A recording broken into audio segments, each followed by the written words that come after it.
kale n'olwensonga eyo tubaniriza mukutu gwa Kaifa Shujide broadcast gwe tusinziira ogezako kubanga tubaweereza wamu n'okubaweereza ebyo ebyessava wamu n'ogezako okubalaga wa embeera gye zitambulira ez'enjawulo wamu n'abantu ab'enjawulo twongera okubabuuzaako yonna gye musangibwa mwasuza otya osiibye otya olunaku lukubeeredde lutya how is the going how is life abalwadde mwonna twongera okubanga tubasabira Mukama Katonda abayambe mubeere nga mukuba ku matu ate nammwe abalamu twongera okubanga tusaba Mukama Katonda ye abongere ekyengera ky'obulamu kubanga I believe I myself teriyo mugagga ku nsi ng'emmere agirira mu kapiira n'ogamba nti oyo mugagga kitegeeza ki the first richest man is someone who is alive. Why do I say alive?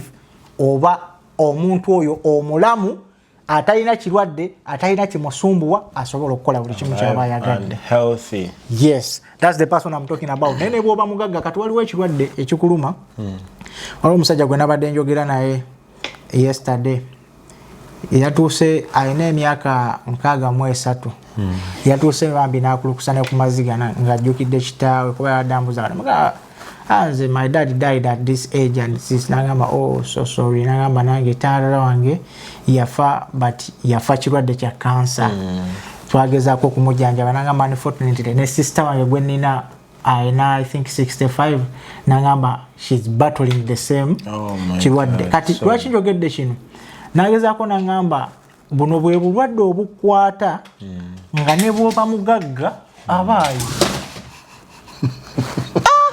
Mitemba fusa mitemba banange abeerawo mitemba fusa mitemba okwagaza ki president awanyuma n'okunyuma anyway tukomewo banange embeera yeeyo gundi president kiki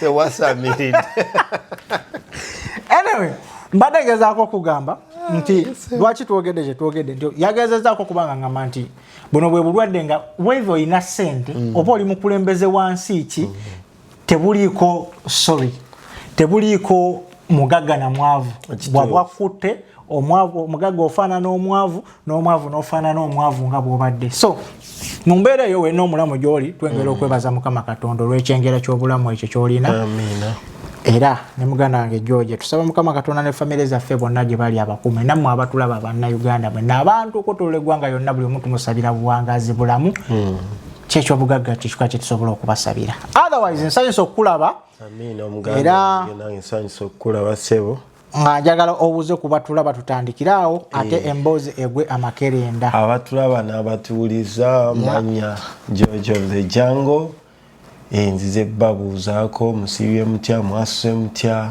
abali e Uganda mwasuse mutya abali wano US musibye mutya Canada abali Qatar abali Dubai abali Jordan Saudi Arabia abali e Bungereza Saudi Arabia kwegamba okusinziira buli omu waali tukutumiddeko saasira nnyo abo abafunye ebizibu mweno week saasira abana abaana bambi abafiiridde mu kabenje abakozi ba NBS ate tusaasira ne muganda waffe Makona era tukusabira Mukama akusuuse tusabira n'abo abalwadde mwenna oba abayise mu bizibu bya buli ngeri eno week gye tukubye emabega tubasabira abaganda baffe Mukama asobole okubayamba musobole okuyitamu ebyo ebibasoomooza ate nammwe abayise mu byamasanyu tubeebalizaako omutonzi tugamba Mukama weebale okutuyisa mu wiiki so kale ngera bamuwulidde omukulu bw'ababuuzizzaako wenjagala tutandikirawo olunaku olwaleero era nga tugenda kwogera ku bintu bingi oba oliawo ebigenda okutuviiramu okuba nga tukkiriziganya naawe atulaba oba wamu n'obutakkiriziganya naawe atulaba but gwe atulaba mu kutakkiriziganya naffe osobola okuyomba ne keyboard yo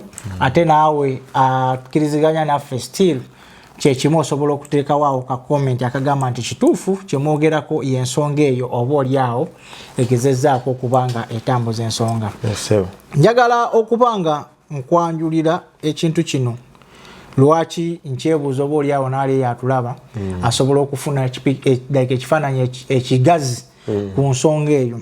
Ensonga eri nti lwaki olowooza nti abantu abawangalira ku Bulaaya ennamba esinga obungi bawagira nnyo Robert Kyagulanyi Ssentamu era babeera nnyo ku sayidi tugambe ey'enkyukakyuka.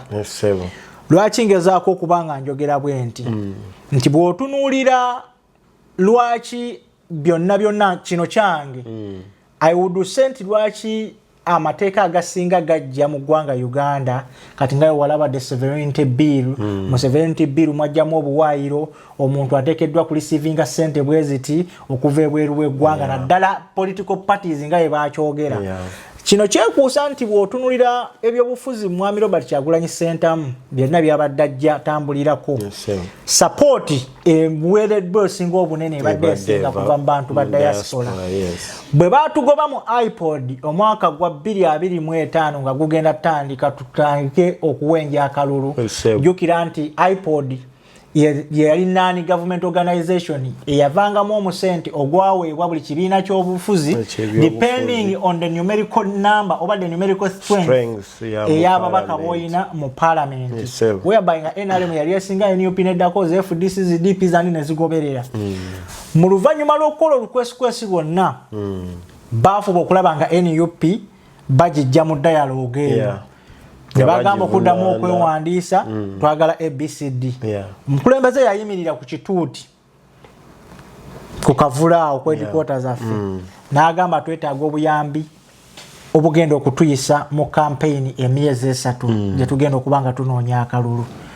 Bwe yalangirira campaign diaspora yonna okwetooloola amawanga gonna abaana balonkinga collection channels eza ssente South Africa, Dubai, USA, UK, Canada. Menye kindeke ki. Bonna nga bakuŋŋaanya ne baziweza ne bazisindika ku headquarters. Sente zakuŋŋaanyizibwa n'Abannayuganda bali ku ground bakola contribution ow'omutwalo w'emmeka contribution yali ki yali nnene.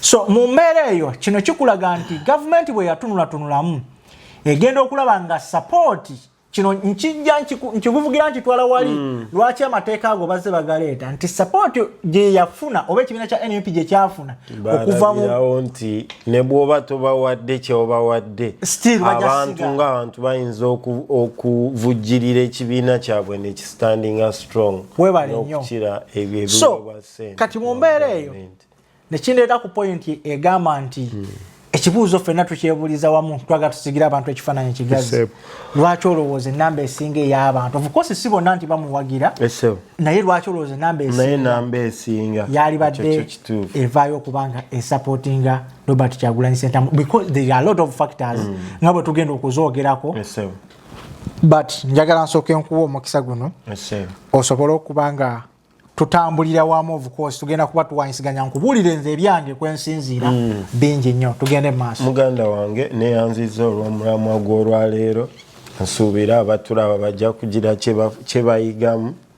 Ekisooka lwaki abantu abasinga e Bulaaya twettanira nnyo enkyukakyuka in general wanga ne BobiWine bwe yali tannaba kujja walaba Dr. Kano Kizabesigye Steve yali alina base nene ene mu diaspora Kyagulanyi ate bwe yajja ne kisukka songa za njawulo but zonna ziddayo embeera y'abakulembeze baffe Uganda gye bayisaamu abantu. Kati George wenzija n'entuuka wano nencandika okukwata ku ssente eziwerako bandi awo nti ate BobiWine abadde ayina abantu balaga obutali bumativu ate poliisi ebagezeko ebakubye emigga emizibu whereby ensinze gye najjamu ekkiririza mu ddembe ly'okwogera eddembe ly'okwassociatinga eddembe ly'okwekuŋŋaanya segeera ne mulaga obutali bumativu wammwe.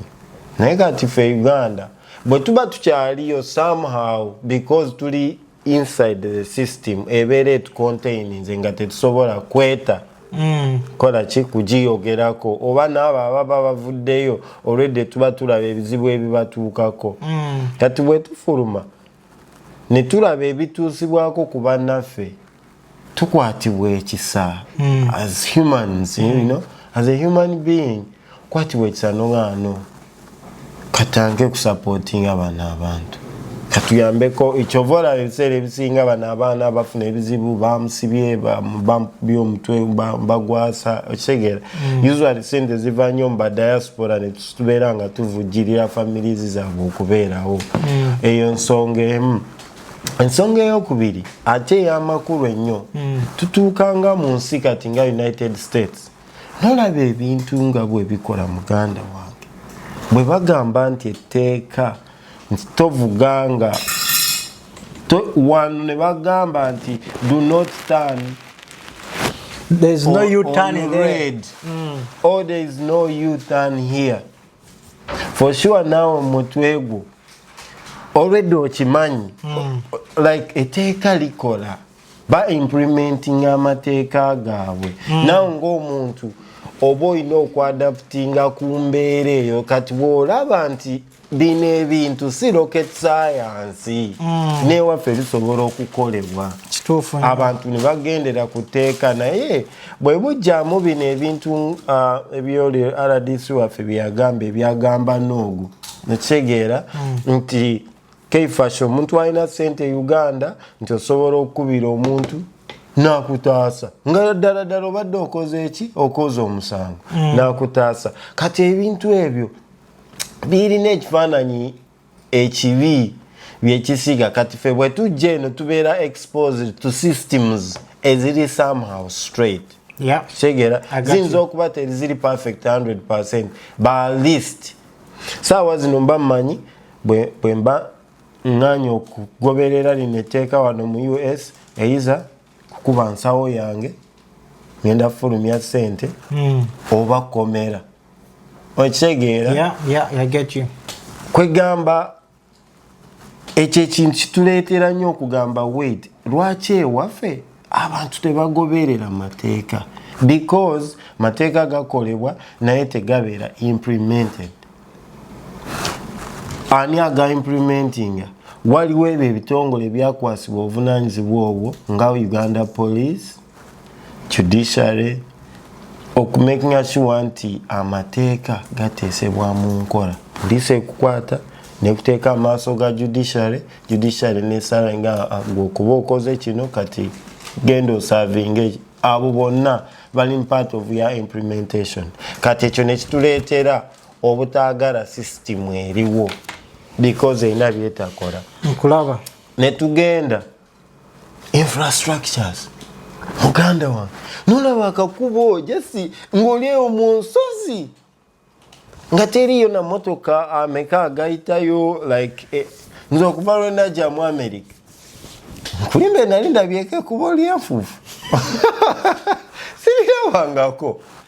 sirirabangako kati bw'oliraba ne weebuza nogamba wait yes saagala comparinga Uganda ne America but can't we at least kale do a good infrastructure ya makubo gewaffe at least kale mu central mu Kampala negabeera at least nga ageno nolaba akakuba keyo mu nsozi wano mu US nga sebo tekali Uganda ne bwokanonye Uganda ne bweba freeway Uganda ne bweba makati nga binyiza bunyiza nogenda nolaba disorganization border taxi ente embuzi wakatunda kasoli kwegamba there is no organization no uliranga wetamidwa noga no these things can be done ochegera but there is someone atakola mulimu gwe. That's why tuvaye netukola ki netuga no kino kirina okukola ki okukyuka.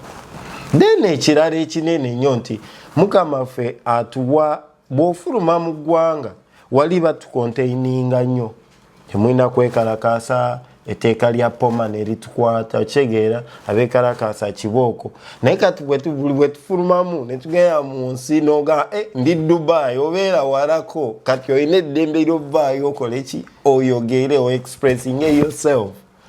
That's why abaana bagikuba kyova olaba nti you feel like nti buli omwe diaspora awagira enkyukakyuka but because tubeera we have a right of expression ensi ze tubeeramu zitukkiriza okuvaayo freely noga nti nze supporting ono ate ekitakolebwa e Uganda ojja kulaba ng'oyogera muzadde wagamba mwana gwe tobyogera ate so birekeeyo musajja okitegeera but anyway olina ku kintu kyoyogeddeko emabegako awo me I believe omuntu yenna nga obaddeko oba ofunye ka exposure ne bwekaba katono nnyo and you look back the government we have and you look back n'okuba tochi mu leaders between mu ggwanga Uganda omuntu yenna nga olina ku magezi wagenda ku ssomero n'osoma you cannot tell me that you can go back home no supporting a system. Why do I say that? Emyaka egiseeko emabegako awo omuvubuka gwe bayita Tamale Mirundi Junior mumanyi yafunako chance bukyanga lubanga lwa mindi ku myaka egyaliko n'afulumako n'agenda e Dubai. Gundi interview gyeri yagikola ne Kasuku bwe yakomawo ebigambo bye yali ayogera ne omanyi bagamba nga atanayita yatenda nyina okufumba. Osobola okubeera eyo ng'owaana gavumenti n'ebyekola nga tofulumangako ggwanga ngera bwe waliraanita Amongo bwe yagamba emabegako wali eri nga babakubye gundi babataddeko sanction n'agamba the only visa I want is the visa to Bukedea. Right now abadde mu mbeera yonna yonna yeetagisibwa okugenda okujjanjabibwa omuntu ali ebweru kitegeera kati ekyo kyengezaako okukolaki okugamba naye nga wali yayina obuyinza bwonna obulagirwa nti sente n'obutitimbe bw'entitimbe bwe tuyisa mu parliament bugende bumalirize Lubowa hospital yayina right yonna eriisa sente yasobola okuinfluencinga ng'omubaka Lubowa leka nkumalirewo yayina right yonna nga speaker yalimu okuyisa essente ezifuula Lubowa hospital an international hospital Uganda ezo sente zirina actually ekituufu kiri nti yayisa sente bakayisa sente kyebaga audit eyavaayo nekolebwa government yennyini eraga nti almost 80% esente esobola okumala project eyo zafuluma but ani bwe tubuuza ani azirya ebyo tubibalekedde but nkomawo wali mbadde nkugamba ku muvubuka oyo bwe yatambula bwe yakomawo yadde olulimi lukyuse lwaki yatunulira enguudo yatunulira structure abasajja ze bayina nga you cannot believe nti mu 1970 Dubai oba UAE ng'ensi yali efunyeeko obuyambi ng'ebujja mu Uganda under the government of Idi Amin Dada. Bw'otuuka mu Dubai is among the first world country, the fast growing economy gye balina. Bw'otunulira system yaabwe eri compatible with other European countries with Americans. Okitegeera ogenda nakwesanga nti balina ne system esinga ku zino ez'ensi but lwakuba nti zino ensi zaagisooka mu existence. Okitegeera but omuntu yenna ng'otambuddeko kyekino ekintu nakyebuuzaako way back like 2-3 years ago. I was asking one of my friend in Dubai bamuyita Hamisi ne mugamba but do our president make some visits to other countries? They do. Our MPs come here to benchmarking. Nga bw'okinzizeemu bwe yanziramu ne mubuuza does he admire or he doesn't have the sense of admiring? Because George bwe ngenda n'otunuulira Shafiki bw'ogenda n'otunuulira Keifash bw'ogenda n'otunuulira Umaru n'olaba bye bakoze kikuleetera okwekuba mu mutima bw'ogamba nti bano abantu mbadde mpangaala nabo but this guy has managed to put up some business evamu ka income akatono chikuwa challenge mugwe Yeah. nogamba I think nino okwekolamu omulimu at least ntukeko ku level by'abantu bano okitegeera nti ekyo kyengamba nti omukulembeze bw'aba atambula bw'olaba infrastructure y'abasajja bali bakuvuza okujja ku airport tebakuleetedde mu kadengeza amaanyi kubanga president w'e Dubai tatambula na zikadenge no tebakuleetedde makadenge era naye tebagenda mu kukifuula nnyo nga Uganda balina motoka 5 zonna zimugobe ne bwe ziba bakale bakutwalidde mu zikadenge empanvu ezikomawa but enguudo kwoyita ekyo kyewalibadde osinziirako okwegomba presidential shoot mwogenda okusula kyewalibadde bwe baba bakututte kati mu lubiri oba mukale tugambe mu White House wano n'ogitunuulira mu butuufu tobaako kye weegomba n'otulira abasajja you have only one airport n'otunulira abasajja n'abakuli ku mulirwano nga Kenya zirina more than one airport ekitegeera naye gwe n'otabeeraawo Kisumu International Airport n'ogende Nairobi Jomo Kenya kwegamba kati ebyo n'obeeraawo n'otabanga teweegomba lwaki tukuvuga okutwala eno kikuzaayo eri nti nze Kaifash bwe ntambuddeko nengenda ku Bulaya nendaba ku nsi ez'enjawulo nendaba gavumenti ebadde mu system for over 40 years toyinza kubaako kyongamba mbu I can go ahead and I support that system nga ngezaako okuba okwogera nga njogera nsinziira eno gyendi at least mu bigambo bye twogera musobole okwekolamu omulimu muteekewo enkyukakyuka mu bintu ebikolebwa Bannayuganda bali outside the country bacontributinga kinene nnyo ku budget y'eggwanga nnyo mugamba Bannayuganda bali ebweru w'eggwanga abasinga bali selfish boogerera bubi government but these people they support their people back home ne mubajjako omusolo ku ssente ze basindika but n'omusolo gwe mubajjako tegwina ze bikola nze ogenda kuŋŋamba otya mbusigenda kusupportinga Kyagulanyi atambudde amawanga ng'ayagala kujja system gy'alabye ebweru w'eggwanga agireete mu ggwanga Uganda esobole okusupportinga Bannayuganda kyova olaba yagamba Bannayuganda bwe yali mu America wano emabegako wali abeetagisa okuyingira amagye mu gayingire abateekeddwa okusoma obusawo mu busome muddeeka singa gavumenti eba ekyuse bye amagezi gamujje wano mugateeke mu gavumenti empya tutambuze eggwanga wamu kyali kyenyamisa nalabako omukulembeze waffe w'eggwanga agamba simanyi Bannayuganda lwaki bava mu nsi wano ne bagenda mu buddu yakyogera just of recent Dubai natunulira nga but does our president really understand like does he even like understand Bannayuganda does he even know how bad nga tonabona kweyongerayo n'asonyiwa okusaza amaawo wenyini Dubai gye yali agamba ebyo kati nayo visa yaggalawo eringa America tekyawa Uganda nati nkulaga nze kyanneewuunyisa naganda yo n'omukulembeze ddala amanyi ekigenda mu maaso neebuuza neŋŋamba okay katugambe tukompeyalinge nti omuntu agenze kulabiri just kuba house girl right tugambe nti ekitiina ennyo e Dubai kabamuwe emitwalo 7 Mchegera mitwalo 7 tegiriko musolo tegiriko ki bagimuwanga kale ne bwe jandibaddeko just kyende ngagala okuleetera ndago omukulembeze waffe nti lwaki mwogera ebigambo like sometimes so omukulembeze ayogera ekigambo gamba like nga tosobola nakitegeera lwaki ayogera ekigambo ekyo mwabo sibategeera lwaki bagenda eyo okubonaabonerayo mu buddu biki I'm like look mbuulira e Uganda now President Museveni woba olina house girl mu nyumba yo oba house boy omusasula sente mmeka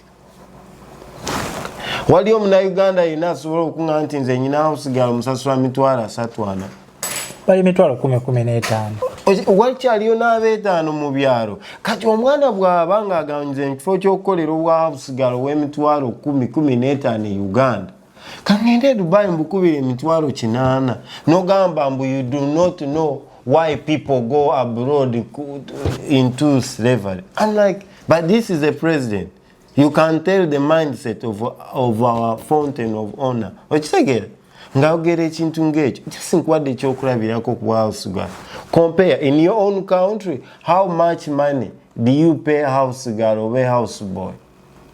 And eggwanga gyayo gye bagenda gy'ovumirira gy'obagaana okugenda mmeka ze babasasula ate abo abaana be bamu be bakola ssente ne bazize waka ne basupportinga family zaabwe ne bezimbira obuyumba bafuna bu capital bwe bakomawo ne bakola bu business okitege ne basupportinga economy nekati ng'omukulembeze ngoyo bwavaayo sometimes weewunya n'ogamba like ddala ayina abantu abamuwabula storage sisobola omuntu yenna atambuddeko tosobola kufuluma Uganda nenkugambye ne bwogenda e Kenya onyiiga you cannot support a government that has been in power for over actually it's over 4 centuries okitegeera nebanga etufuze mu ngeri eyo eddanga ebintu ebyaliwo bakitaffe bye batugambanga gundi corporate societies nga bakuŋŋaanyiza emwanyi ne bazireeta babitanga ebituuti nga bafuna ssente mu budde esomesa abaana baabwe Obote yagabanga ebitabo ebyabwe ebyobwerere pens ez'obwerere like ng'ebintu biri meaningful si bino bya kati bya UPE whereby nti bambi abanaku abatalina kyakola be basomesezaayo abagagga abaabwe babatwala amasomero manene George segera bw'obitunuliramu n'olaba systems zene mu nsi nga ze tulimu ogamba nedda sisobola kuyimira n'empagira gavumenti njagala omanya ekintu kimu ndi mulalu gwe wenna ali eyo si buli omu nti olime nti kuwagira Robert Kyagulanyi Ssentamu but bw'obeera ng'oli ku Bulaaya watambula n'otambulako n'ojja ebigere ewaka and you moved out of the country and you get exposed elsewhere watali back Uganda nga you still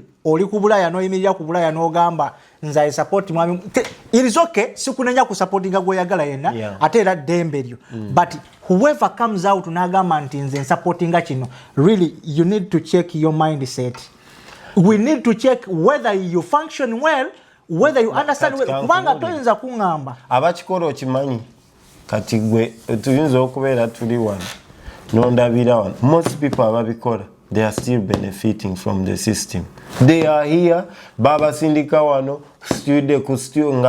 students bali ku sente ya government tasobola kuvaayo kuvumirira bali wano balina nga ne sente zamuleeta wano akyafuna akasente kuva eri mu government ovola abeekukuma bwe bati nebigira but omuntu yenna kino munnayuganda wenna atwavolinga addako e Uganda kino kati this is observation gyenkuwa gwe kenyini ogende weekolereko experiment okukakasa nti ensi amakubo ge tutambulirako ga ttaka just before the plane lands yisa omukono olisa omutwe mu ddirisa mu ndabirwamu eyo otunule ogenda kakasa nti ebbanga lya Uganda lya kitakataka like lya brown you understand but ne bw'okuba ekifaananyi mu ggwanga Uganda oli akugambirawo that environment bro that is Uganda but when you take pictures the way the background eri e Bulaaya bwefaanana ng'etemagana bwe kino sigamba nti tubyogerera mbwe ensi yaffe tujyogerera mafuukule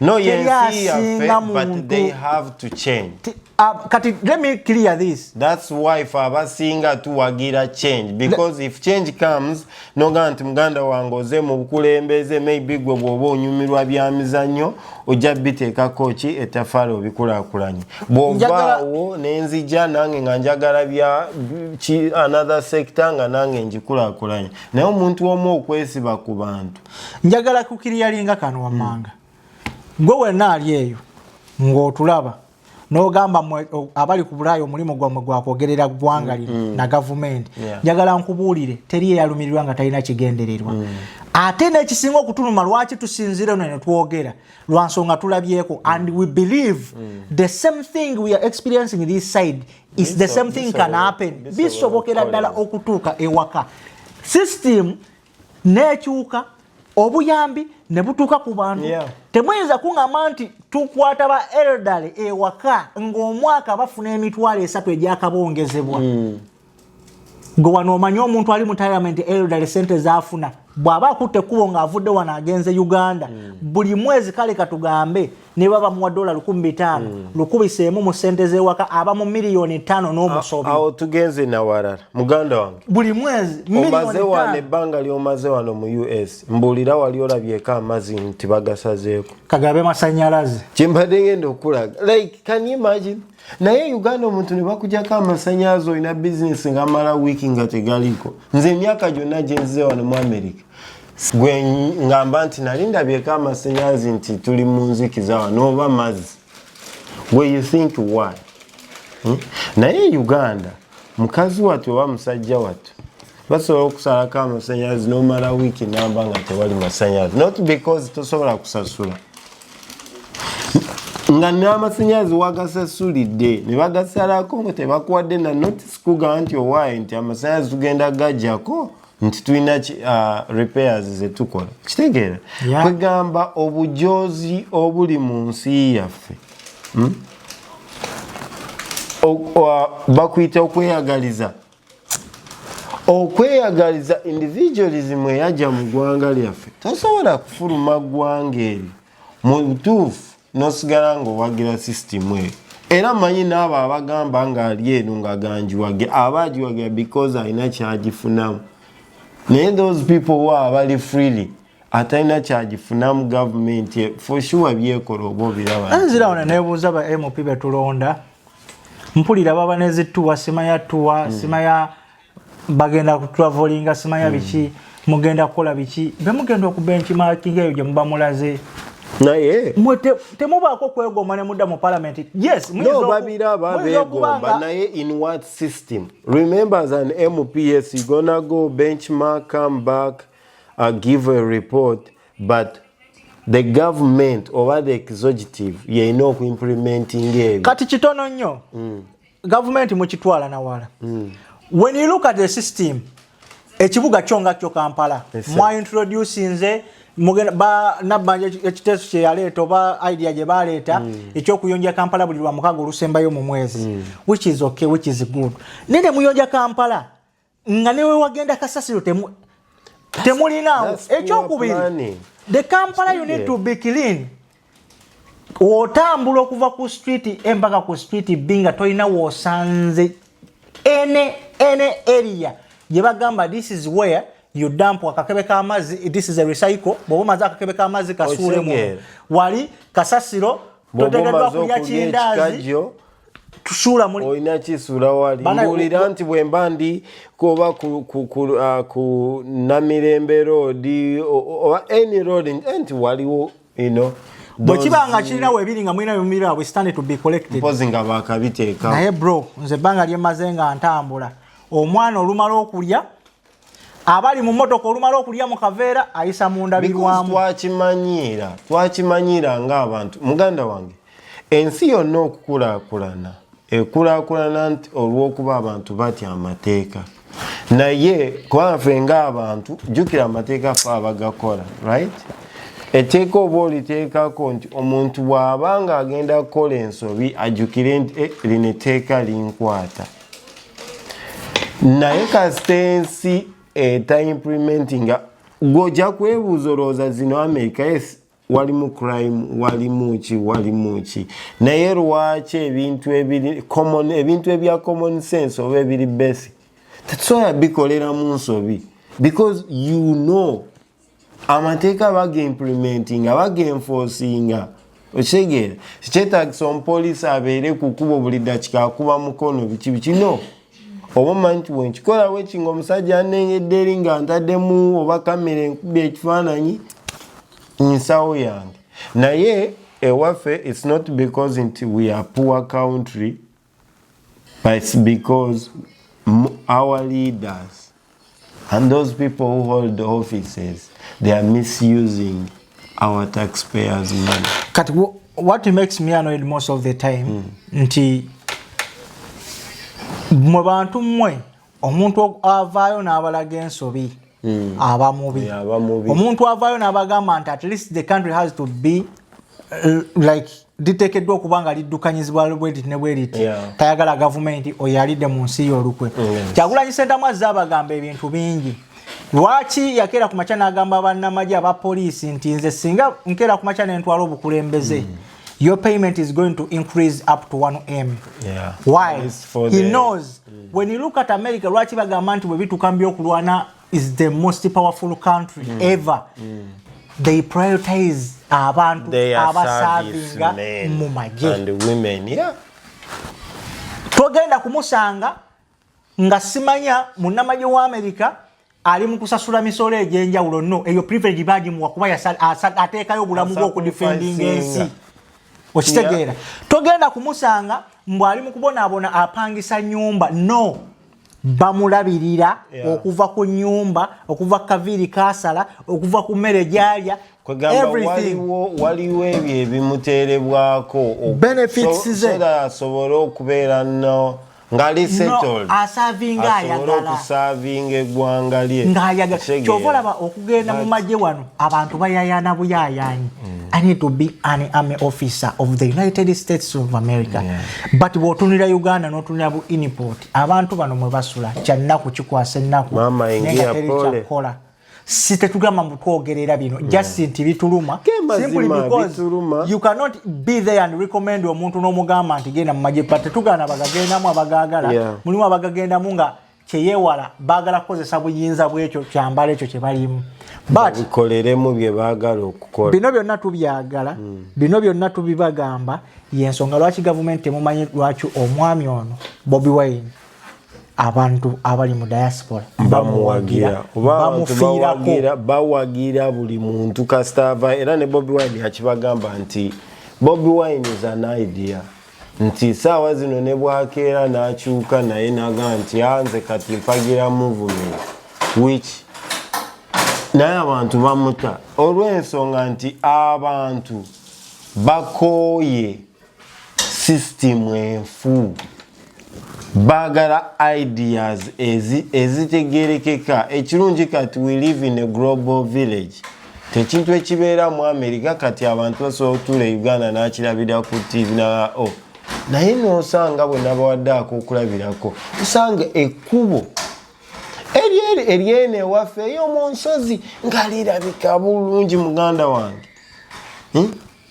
Lines zirabika bulungi to crossing ano to nogamba bana ewaffe tubulwane kapeyi nti I remember I was on Entebbe Gundi Express muganda wange aunge namungona ngebwayiso ova bwayiso oyingira nga tewali lines zikugira mujja buzimwagala kumajinga wane lines eziandigambe nti ogenda kumajinga ne paint ekola kukube ekolaga nti wano you gonna merge here you gonna do nga teriyo kyokola nayogerako ne mukulu wange wanunde ne mugala tukikiriza tukigaana abantu abawangalira mu Uganda nga bavuga emmotoka baduleva bamanyi okuvuga they know how to drive kubanga omuntu bw'otunulira mu kibuga Kampala kayisanya akabeera mu Kampala awo omwana n'avuga omuntu ng'amuvuga kasusu that's getting. Yeah, that's disorganized system wetyo nedda. So kati ng'ogamba omuntu avudde ku America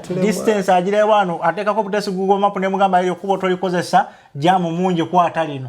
Buli waayita wonna alina wabbulukira nadda ku destination. Wano mu America if you miss any exit teweetaaga kupanikinga. Gweberezaamu exit on the next one. Ere genda somehow kutwala ku same destination. Just obudakiika bukyuka mu katono. Yeah. Naye Uganda ne tubeerawo nti erigende Masaka. Eryo kubo ddene litambuza emitwalo gy'emmotoka everyday. Nene wesanga mbubambi bwetufuna ekizibu ku Masaka Road. Mbwate musooke muyitire MPJ eyo ate manya muge. Nolaba ebintu ebita making a sense. Naye nga right now twandibadde n'amakubo ng'ana. No, gamba uwe nyini bali badde bagamba bugayi mukozese exit eri awo oli netulabwe tozi mu bwalo nadda ku main wandibadde amakubo already nga kiri plan nga waliwo amakubo ng'ana aga nti lino kubo nga baliteekako even okureducinga traffic eya bulijjo kati ebyo byonna bwe tubiraba nosanga nga omuntu ali ekawempe okuva ekawempe okutuuka ewandege mu mbeera ya bulijjo nga tewali traffic kiyinza obutakutwalira na dakiika 15 naye bwe wabawo traffic nosanga omuntu 5 hours from Kawempe to Wandege ng'oli mu traffic n'ogamba tuli ku ki kwegamba abakulembeze baffe mwebuuza lwaki abantu bangi bawagira nnyo enkyukakyuka ate kyemanyi mukimanyi but lwakuba oluusi mba temwagala kuwulira mazima nti abantu bakoowa buli afulumamu eggwanga lyaffe najja eno ebweru n'alaba ebiriyo wategeerera nti ensi yatuleka dda nkuwadde ekyokulabirako amazzi emyaka 9-10 sirabangako nti tukedde nti amazzi gabuze ekisobola okubula nti kale amazzi tegookya nnyo waliwo ebitundu mu Uganda nga teri masannyalaze okitegeera newe gali baddeyo Kampala yokka oli akubira essimu n'agamba muna sinakukyajinga simu amasannyalaze okuva ku makya tegaliiko without a notice. Capital city. And that's the capital city of the Republic of Uganda. Abantu balina obufriji bwabwe batunda amazzi ag'omu kaveera batunda obwokunywa actually abe basinga kuba bamufuna mpola nojjako amasannyalaze gaabwe toba informize nti abayi mwetegeka olunaku bweru tugenda kuba tukola repairs kukuba obweriti like come on abakulembeze baffe abantu mubafudde hopeless. Bannayuganda abaweddemu essuubi mostly bannayuganda abali ewaka. But regardless nze kyembagamba nga tumaliriza nti mu nsi ya Katonda muno bw'oba nga tolina kwegomba mu mutima gwo tosuubira kulaakulana. Osobola okuba nga ebiseera ebisinga bagamba lwaki oyagala mbirudingire ku idea y'omulala. But it's always just a kickstart. Waliwo kibayita kickstart kyeki. Oyinza okuba nga you are stuck somewhere. Just nga weetaga just a little word from someone. Oba kasipaka katono nnyo nga bw'agambye. Nti ne bweba mmotoka nti esiranyedde somewhere. Ki ekyetaagisa nti singa nfuna akayiringito n'entegulamu katono bwenti. Era egenda kukwata entwale gye neetaaga okulaga. This is the same apply to the system of Uganda. Kintu kitono nnyo muyige okwegomba abakulembeze abatutwala naddala abasalawo. Mu kwegomba okwo mu mugenda okujja enkulaakulana egenda okutwala eggwanga lyaffe mu maaso. Ekyokubiri, about the so-called corruption. Abantu bonna abakulembeze abavunaanyizibwako mu system oba mu ministry abavunaanyizibwa, let them be accountable for what is supposed to be done. Toyinza kuŋŋamba nti eddwaliro ly'eruba walimaze ekisanja kiramba nga lizimbibwa up to date terinaba kugibwako nga. Look at the parliament Joel Senyonyi azza akiyimba nga luyimba all the time.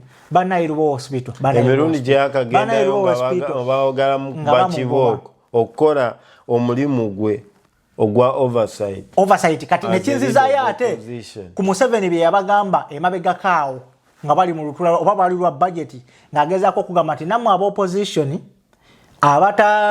kuba mukakatibwako kubanga mugoberera emirimu gya gavumenti n'agamba ngenda kunoonya Anthony General nfune engeri gye mbakwatako.